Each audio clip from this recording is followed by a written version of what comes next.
Hooghly district বার অ্যাসোসিয়েশনের উদ্যোগে প্রতি বছরের মতো এবারেও সরস্বতী পুজোর দ্বীপপাহাড়ি খাবারের আয়োজন করা হয় চুঁচুড়াতে বারের কার্যালয়ে। মেনুতে ছিল ভেজিটেবিল চপ, স্যালাড, পোলাও, আলুর দম, ছানার কালিয়া, চাটনি, পাঁপড়, মিষ্টি। পেট পুড়ে সবাই আহার গ্রহণ করেন এবং হুগলি ডিস্ট্রিক্ট বারের এই উদ্যোগকে সকলেই সাধুবাদ জানান। আইনজীবী থেকে জজ সাহেব সকলেই। পরে বারের সহসভাপতি ও অন্যান্য আইনজীবীরা জানান। চুঁচুড়া থেকে প্রবীর ঘোষালের রিপোর্ট।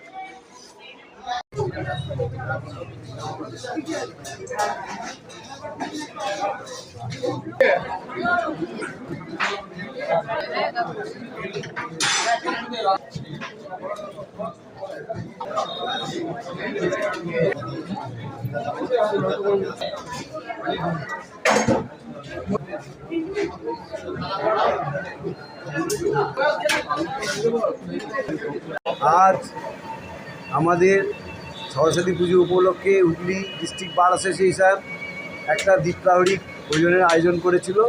তাতে সাহেবরা খুব আনন্দ সহকারে যোগদান করেছেন। আমাদের মেম্বার, দুইবারের মেম্বারও খুব আনন্দ সহকারে যোগদান করেছেন।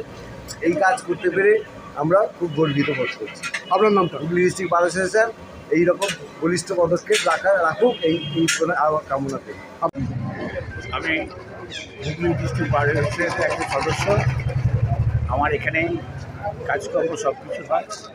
আজকে সরস্বতী পুজো উপলক্ষে অ্যাসোসিয়েশন একটা খাদ্য একটা মধ্যাহ্নভোজের আয়োজন করেছে। আমরা সমস্ত উকিলবাবুরা সেই মধ্যাহ্নভোজে যোগ দিয়েছি। প্রতি বছরই আমাদের অ্যাসোসিয়েশন থেকে এটা করা হয়। আমি এই জন্য তাদের সাধুবাদ জানাই। আপনার নামটা? হুগলি ডিস্ট্রিক্ট বার অ্যাসোসিয়েশনের পক্ষ থেকে সরস্বতী পুজো উপলক্ষে প্রতি বছরের ন্যায় এবছরও একটি দ্বীপপ্রাহরিক ভোজনের আয়োজন করা হয়েছে। এখানে হুগলি বার অ্যাসোসিয়েশন এবং হুগলি ডিস্ট্রিক্ট বার অ্যাসোসিয়েশন সকল সদস্যরাই উপস্থিত ছিলেন, আমিও ছিলাম এবং আমাদের জজ সাহেবরা উপস্থিত ছিলেন। তো প্রতি বছর যেহেতু এই আয়োজনটা হয়, তাই আমি হুগলি ডিস্ট্রিক্ট বার অ্যাসোসিয়েশনের সেক্রেটারি সাহেব এবং প্রেসিডেন্ট সাহেব যারা আছেন, আরও অন্যান্য মেম্বার যারা আছেন, তাদেরকে সাধুবাদ জানাই। খুব ভালো লাগলো। আইনজীবী চন্দন চক্রবর্তী, হুগলি ডিস্ট্রিক্ট জাজেস কোর্ট।